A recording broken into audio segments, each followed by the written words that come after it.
Member Kamloops South Thompson.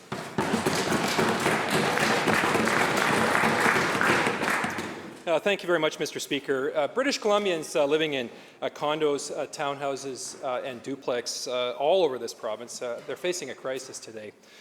Massive spikes in strata premiums, strata deductibles, strata insurance costs, which are then increasing monthly strata fees, are directly impacting people. But this government has failed to act with any sense of urgency. Today, I tabled a private member's bill amending the Strata Property Act, which would provide achievable and sensible legislative changes to help bring this growing crisis under control. So my question to the Minister of Housing would be this. Will the Minister of Housing call this bill for debate? Minister of Finance. Thank you. Thank you very much, Honourable Speaker, and thank you to the member for his interest in this issue. As we've talked about, there is no question we have concerns for strata owners, for people who own stratas, and the worry that they're having around insurance. This isn't an issue, as I've mentioned before, that's unique to British Columbia. In fact, this is occurring across the country. We've been having discussions with our provincial counterparts as well about the challenges, their whole range of issues that are related to this, everything from climate change and the insurance industry itself. We are engaging, the Minister of Housing and I are engaging with strata associations, with the insurance industry as well. We have also started discussions with the Financial Services Authority, VICOM, people may have known it as before, to look at all ideas that are there. The member just tabled the bill. I'm happy to take a look at it and see if there are ideas that we can incorporate into the discussion we're having.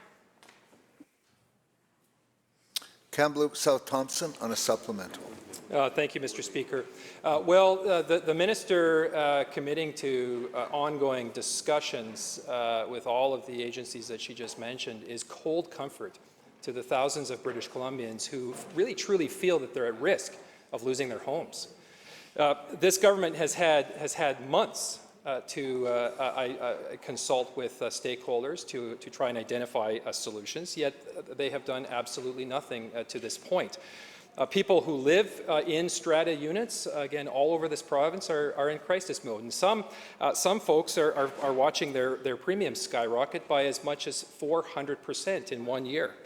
So, Mr. Speaker, in addition to the contents of the bill that we introduced today, we're also, the official opposition is also calling on the government to create a strata water damage prevention program. This would be a program that would provide incentives for retrofits that would help mitigate the risk of extensive and costly water damage.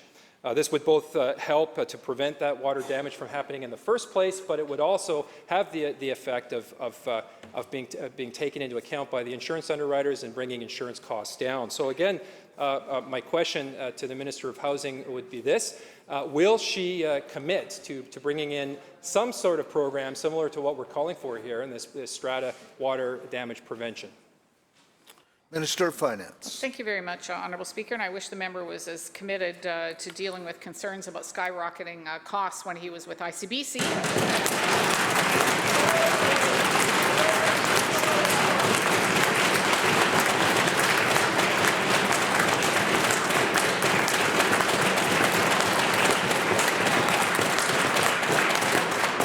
Mr. Speaker, we know the pressures that drivers are facing because of the mess that was left us. But to come back to the strata insurance issue and the pressures that people are facing, that's exactly why we're having the conversations. There are a range of opinions around what should be done, differences of opinions with some strata owners, difference of opinions with the insurance industry itself. That's why it's important to work together to look at what's going to work, and I'm happy to take a look at the private member's bill and see if there are some ideas that can be incorporated.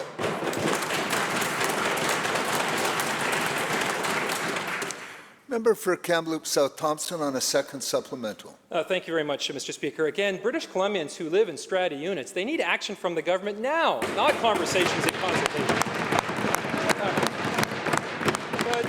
It's time time for this government to stand up and to act on behalf of the interests of the thousands of British Columbians who are in strata units. In Kamloops, my community, One Strata Corporation has informed me that their premium has gone up by 335% year over year. Their deductible for water damage has gone from $5,000 to $250,000. Mr. Speaker, what this means for the folks who live in this strata building is that there's going to be a one-time assessment of $1,000 per strata unit owner, and their monthly strata fees are going to go up $100 per month. Mr. Speaker, that's a $3,400 total cost over a 3-year period that each strata unit owner is going to have to somehow try to come up with. This Strata Corporation had this to say, Mr. Speaker, and I quote, "Through no fault of their own, the strata owners in our building must deal with a major increase in living expenses, way beyond that which reasonable people would have budgeted for. We presume thousands of other condominium dwellers in BC face similar additional financial burdens. This is totally unfair and clearly discriminatory," and quote. Mr. Speaker, again, we've presented some sensible actions in our bill this morning. We're calling for a strata water prevention damage program. These are sensible, achievable actions that would make a real difference now. When will the minister stand up and outline for British Columbians that are impacted by these rising strata insurance costs and tell them what is your action plan to address this affordability crisis with stratas in British Columbia? Minister of Finance. Thank you very much, Honourable Speaker. Unbelievable. Unbelievable. Coming from the member that left over billions of dollars to ICBC, problems for taxpayers here in British Columbia from that side of the House.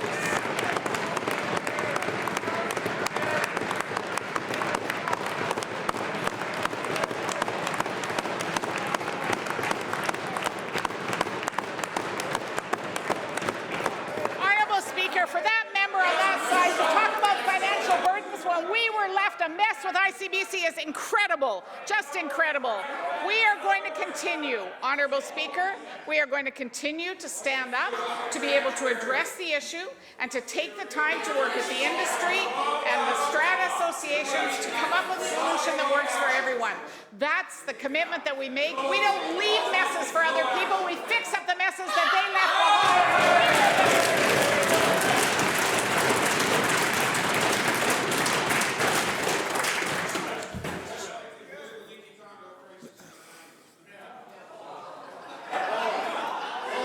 Members.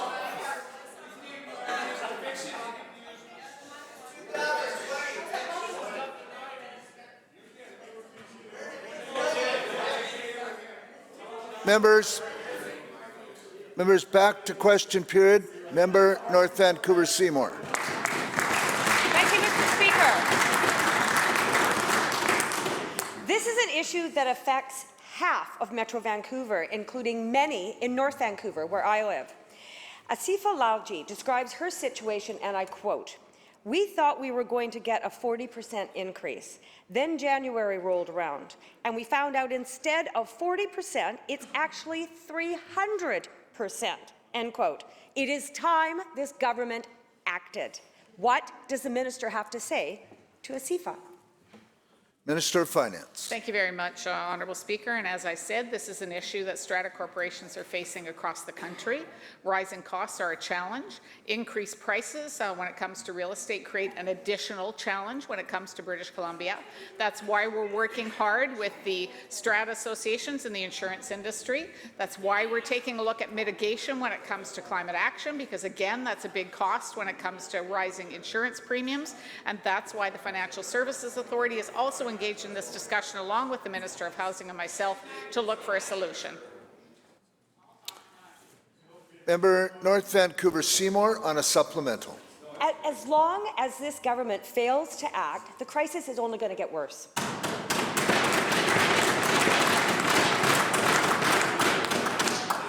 Asifa continues here. Having a hit like that, where does the money come from? What do you do when all of a sudden you have a $150 or $200 increase to your living expenses every month? People cannot wait for NDP consultation. They need action now. What is the minister saying to ASIFA? Minister of Finance. Thank you very much, Honourable Speaker, and I will again say to the member that there are a whole range of ideas that are coming forward on this issue, ideas from the insurance companies, ideas that have come forward from strata corporations, ideas that have come forward from individual owners. We are looking at all of those. We are working with BC Financial Services Authority, and we are looking at a solution that will work for individuals who are facing these kinds of pressures. And I will take a look at the members' ideas that have come forward and take a look at whether they work for insurance companies and for strata associations as well.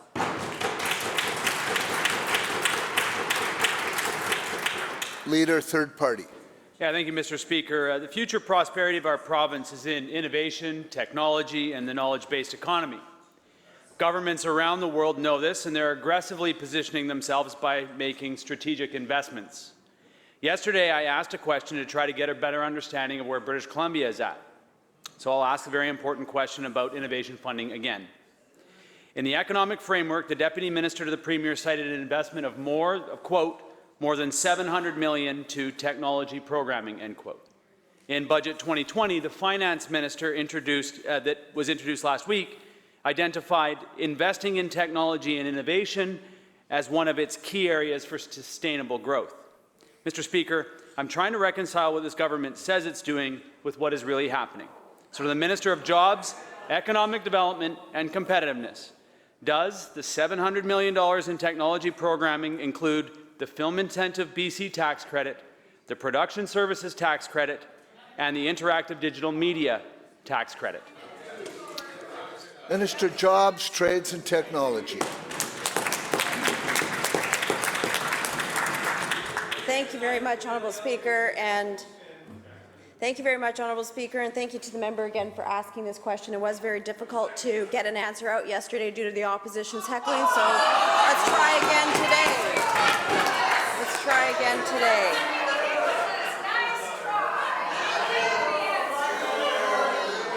So, Honourable Speaker, as everyone knows in British Columbia, that the tech industry is a very important part of our economy. In creative tech, for example, Honourable Speaker, the video games, the animations, the CGI that we see in our movies, a lot of that's being done in British Columbia. But that's not the only place that tech exists in our economy, Honourable Speaker. We have artificial intelligence, we have life sciences, Honourable Speaker, we have clean tech like the work that Saltworks is doing to help reduce the environmental footprint in the mining world, Honourable Speaker.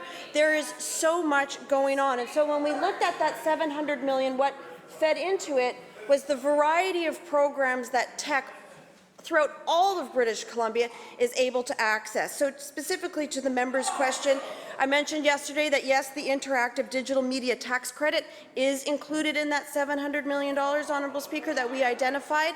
But when he looks at the budget, there's a few envelopes that then further break down into a multiple of a variety of tax credits, Honourable Speaker. In those envelopes, we have the digital animation that we did use to include in that $700 million, as well as the visual effects tax credits, Honourable Speaker.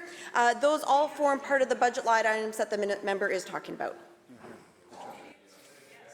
Leader, third party on a supplemental. Thank you, Mr. Speaker. This has been a relatively frustrating experience to get what should be a fairly simple answer. The reality that we're dealing with here is that when you say that there's $700 million going to technology, to include about $637 million of tax credits, which are really important, actually, which are critically important to the respective sectors, which include thousands of jobs in the film industry that we should not be positioning ourselves to lose. We need to be clear about where the money that British Columbians are sending to this government is going. We can't say...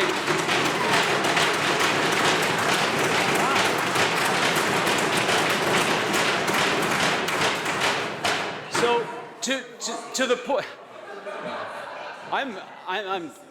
That's never happened before, so I just want to ask, I need to ask this question. Isn't it misleading to inflate the innovation spending numbers with tax credits that already exist?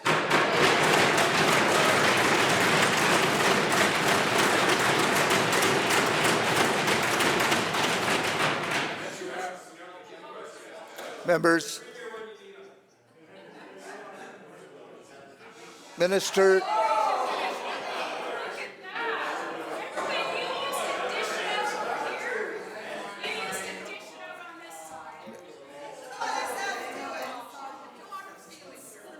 Members, if we may hear the response to the question. Minister, Jobs, Trades and Technology. Thank you very much, Honourable Speaker. I would say that it's prudent for government to look at the variety of programs, tax credits, operating expenditures that it has to support a sector of its economy. That's the prudent thing to do.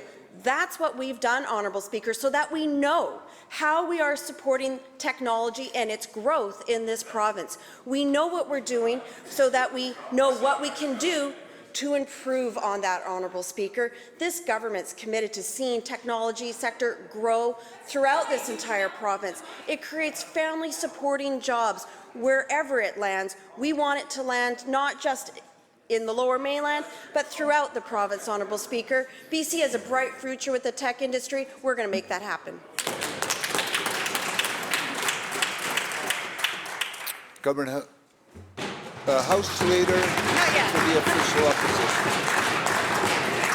Thank you, Mr. Speaker. Well, the Parliamentary Secretary for TransLink has had an awful lot to say lately. Yesterday, she raised the first possible actions we've heard from the NDP on the Strata insurance crisis. She said, I quote, "I wonder whether some kind of public insurance could have been a solution to this serious problem with condo insurance in the market," end quote. Do the views of the Parliamentary Secretary for TransLink reflect the views of this government? Minister of Finance. Honourable Speaker, and again, through to the member is welcome to put her ideas forward, just as the member beside her. We are taking the ideas forward from the industry, from others who wish to put forward ideas. That's why we're taking the time to make sure that the solutions that we come up with work for strata owners, work for the insurance industry, and work for the people who own in those buildings.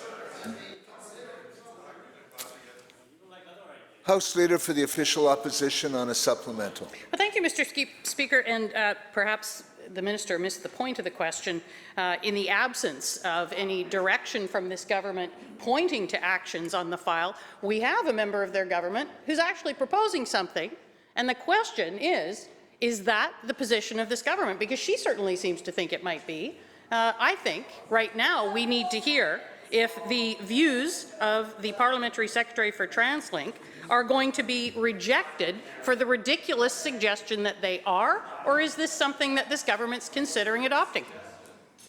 Minister of Finance. Well, thank you very much, Honourable Speaker. I seem to remember a government previously, I think it was that side, who actually, when they were elected, took on a study to look at private versus public.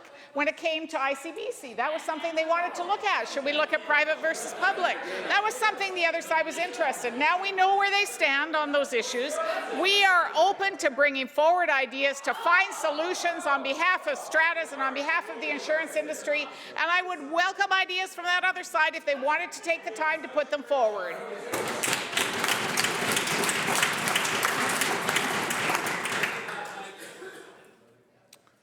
Member Prince George Vilmont. Well, thank you very much. And the question really related to the position of the government related to another comment by the Parliamentary Secretary for TransLink. But we really want to continue to raise with this government the fact that there are over 30,000 strata corporations in BC. And nearly half of all the residents in Metro Vancouver live in a strata unit. Thousands of British Columbians have signed a petition, and they've called on this government to immediately address what they consider to be a crisis. Michelle Sweet says, and I quote, "I'm worried for my future. My strata fees are already over $600 a month, and this increase is ridiculous. Please help," end quote. So will the minister get up today? Michelle can't wait for consultations, for discussions, for random policy thoughts from the Parliamentary Secretary for TransLink. The government needs to take action now. Will the minister provide the help that Michelle and thousands of other strata owners are looking for. Minister of Finance. Thank you very much, Honourable Speaker. I have already talked about the concerns that have come forward, and we recognize those concerns. We recognize the pressures that stratas are facing. We recognize the urgency that they're facing. Ideas have come forward from the insurance industry. Ideas have come forward from the Strata Corporation. That's why we're working with the BC Financial Services Authority to come up with solutions that work for the people who are facing the pressure.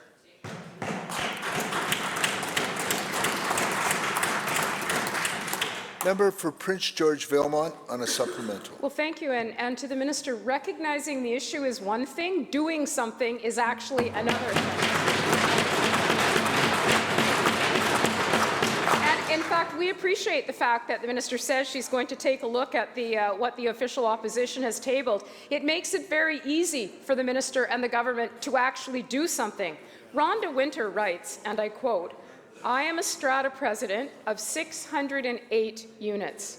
This increase came out of nowhere with no chance to budget, and it is devastating to many people. This will devastate the condo economy and way of life," end quote. What does the Minister have to say to Rhonda to explain her government's lack of action? Minister of Finance. Thank you very much, Honourable Speaker. I know the other side doesn't want to hear that this issue is being worked on. I know the other side isn't interested in hearing that discussion, but I will say again, as I've been saying to the people that I've been talking to, that we have concerns. We recognize the pressure that stratas are facing. We recognize the urgency of this issue. That's why we're doing the work that needs to occur. That's why we're taking the information that's come forward from the strata. That's why we're taking the information that's come forward from the insurance industry. It's why we're working with the BC Financial Services Authority, who is also responsible for the strata, and it's why we will take some time to take a look at the member's bill as well, to see whether there are any ideas that come forward. I know the other side doesn't like to work together. I know they don't like to have discussions with people together. That's in fact what we're doing to make sure we look at a solution that works for strata owners.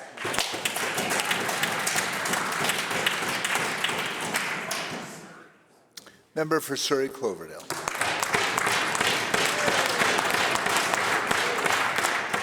Thank you, Mr. Speaker. Marco and his partner are first-time buyers looking at an older condo in Surrey.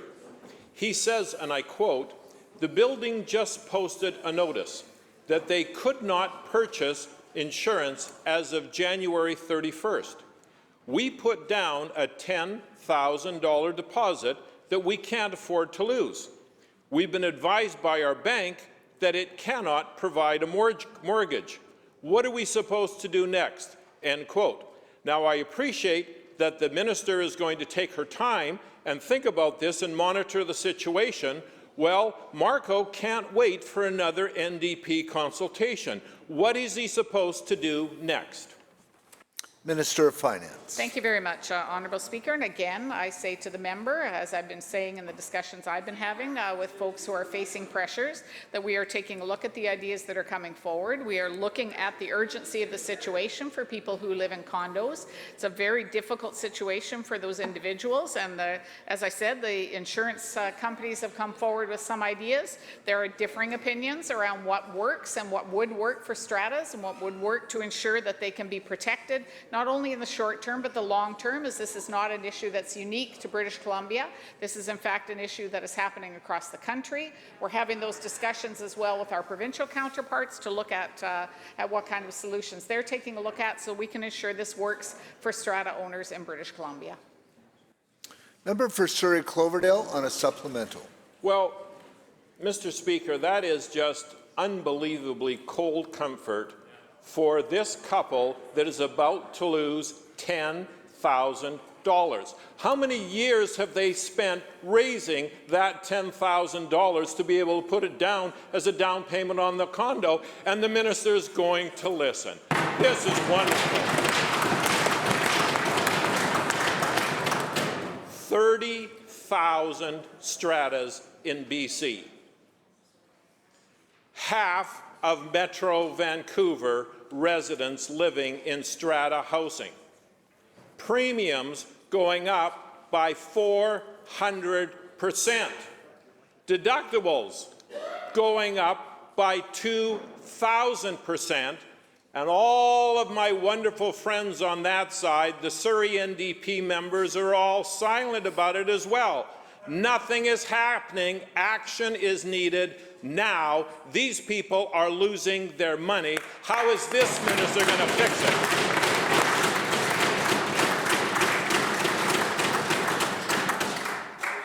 Minister of Finance. Well, Honourable Speaker, I find it incredible that we see the other side talking about the fact that they now care about affordability for people of British Columbia.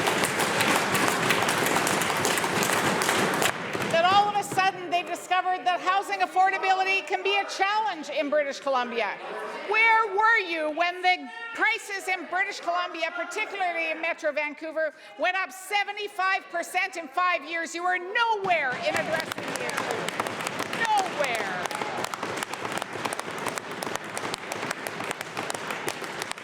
So, Honourable Speaker, the other side can talk about the fact that they've now discovered that housing is an issue in British Columbia. We got to work when we were elected government to address the issue of housing affordability. And what does that side want to do? They want to get rid of the speculation and vacancy tax. They want housing prices to escalate again, causing more and more pressure, not only for the people who own homes in British Columbia, but for the businesses and the economy in our province as well. We are working to find a solution that works for strata owners, but I won't take any lessons from the other side when it comes to affordability, because we saw prices go up for families in British Columbia. We're addressing it now.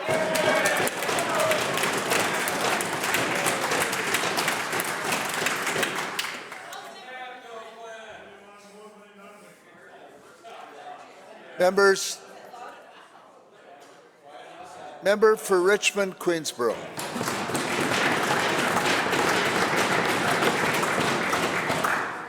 Thank you, Mr. Speaker. I want to remind the Finance Minister before I begin that there are 11,000 fewer condos built in Vancouver in 2019 compared to 2018. You've done nothing for affordability. Nothing.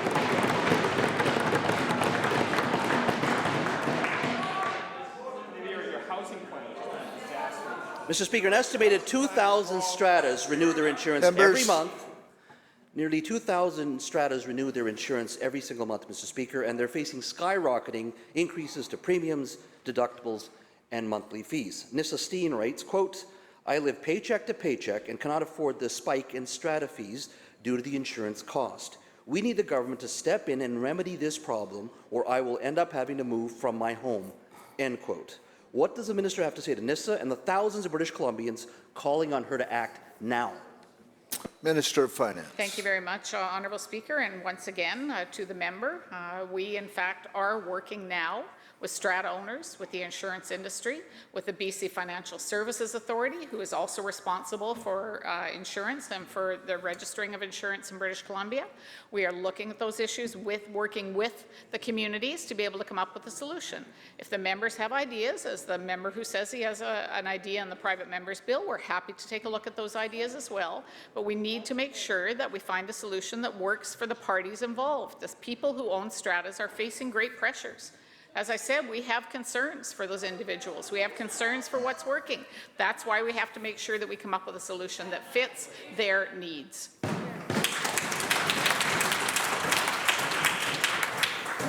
Member for Richmond, Queensborough on a supplement. Thank you, Mr. Speaker. You know, the minister does raise an important issue. There is a certain urgency to this. Every MLA here and on your side and our side is getting calls on a daily basis on this issue. One of them is Sheila Falconer, and she says, quote, "The huge increases many owners are facing are way too high. It's not right that this is happening, and we're asking the government to intervene on our behalf." End quote. Will the minister explain to Sheila why she refuses to act today? Minister of Finance. Thank you very much, Honourable Speaker. And in fact, we have been acting. That's why we've been listening and working with the strata owners. That's why we've been working and listening with the insurance industry. That's why the ideas that have come forward are ideas that we're taking a look at. That's why we're working with the BC Financial Services Authority. That's why the Minister of Housing and I are working on this file together, because we recognize the pressure. We recognize the concerns that are there. Housing is a big issue in British Columbia. It was a big issue when the other side was in place, and they did nothing to actually address it. We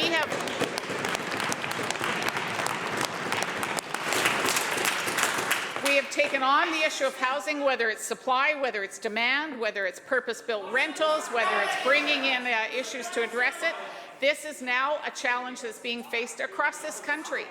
This is not an issue that is unique, as I said, to British Columbia. This is an issue that is being raised by other provinces as well. The issue of climate action and climate change and the pressures that insurance companies are facing has caused some of the challenge. There are other issues that are being faced in British Columbia. It's exactly why we are bringing together, and again, I understand the other side doesn't understand the concept of working together. I understand that, but in fact, we are working with the strata owners, we are working with the insurance companies, we are working with the BC Financial Services Authority to address the urgent issue facing strata owners today.